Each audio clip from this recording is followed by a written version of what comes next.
Good evening, everybody. Shalom. Passover's coming up real soon, so I want to show y'all how to make unleavened bread, right? The bread of affliction. You know, we was moving in haste when we left Egypt. You know, so we had to make this bread like in haste. So make it without yeast. You know what I'm saying? So if you want to start with, you know, the kind of flour you want to start with, you're going to start with all-purpose unbleached flour, right? Or it could be whole wheat flour. You know, whole wheat flour is probably the best option to go, but as long as it's all-purpose flour because it ain't got the yeast in it. So keep that in mind. Okay, so you got the boiled flour, right?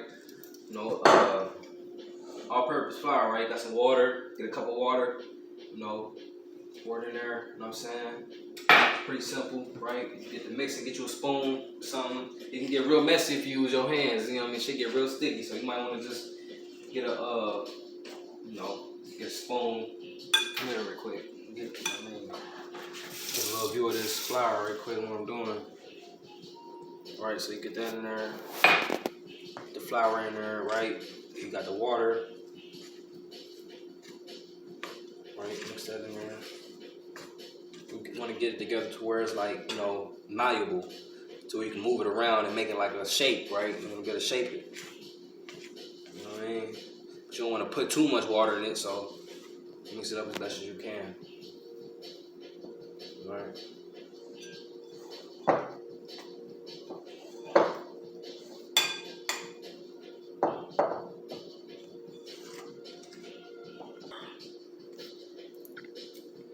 So now you want to start kneading the bread, right? After you got it malleable, you want to, you know, start kneading it as much as possible. Put a little flour on top of it, you know, right? To where you can work it, right? So you just move it around, right? Get it like that.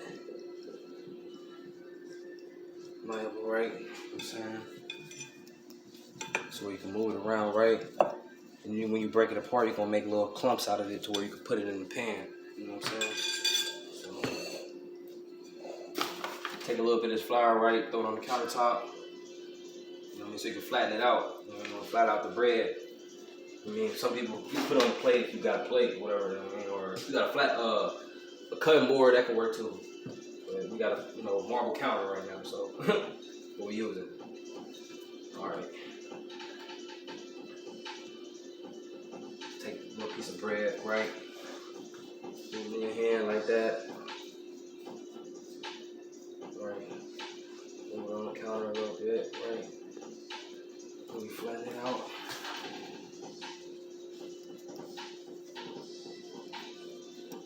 Again, y'all, this is bread without yeast. You know, we're making bread that doesn't have yeast inside. You know what I mean? This is natural bread. Flour, water, and oil. You know what I mean? Fire. You know, this is the first chemistry lesson man ever had. You know, how to make bread, you know. God told us that we was going to eat bread for the rest of our lives, you know, until we return to dust. So, this is, something that we do, to remember also, what our God told us. He told us we're going to eat bread. This is how we're going to survive. Because, just think about it. If our God, told the plants to stop growing, nigga, we're going to starve. You know what I'm saying? Without bread, nigga, we're going to starve. But anyway, Lord, y'all, we're going to get the oil popping. Right? I ain't even got it going yet. But, we're going to get that shit going. While that's heating up, you know what I'm saying? We're going to keep, flattening out the bread, make sure this shit right. Action. Alright, y'all, so look, got the bread, right? You know what I'm saying? Got as fast as we could, right? You know what I mean? That's how you work it, you know what I'm saying? You get as fast as you can, and then you take it to the, pan, right? You drop it in there. There's flour and water right so far. You take it to the oil, right? Take it to the oil in the fire. You drop it in there. Oh, hold up.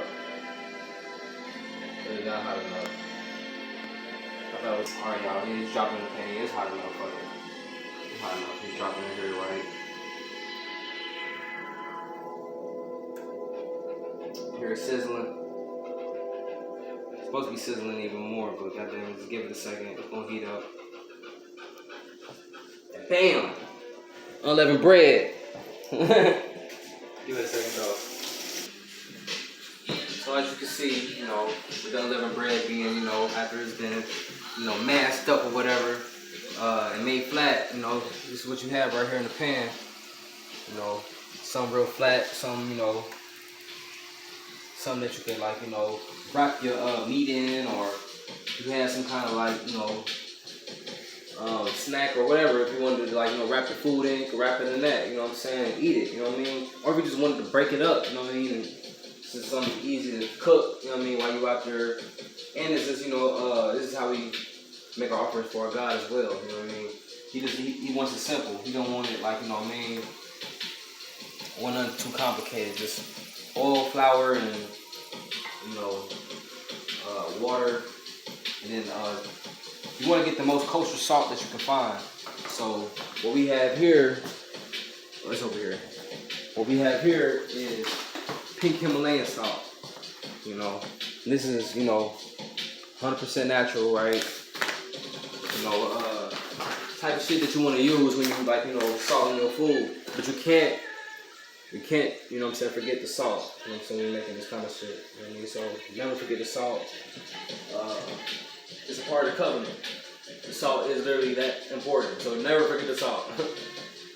Between Himalayan salt, get some natural salt, like Himalayan salt or kosher salt. So as you can see, you got the unleavened bread right there doing its thing, right? It's how you want it right here. Light brown, you know what I mean? Kind of clear, kind of like an egg roll color, right? Bring it over here. That's it.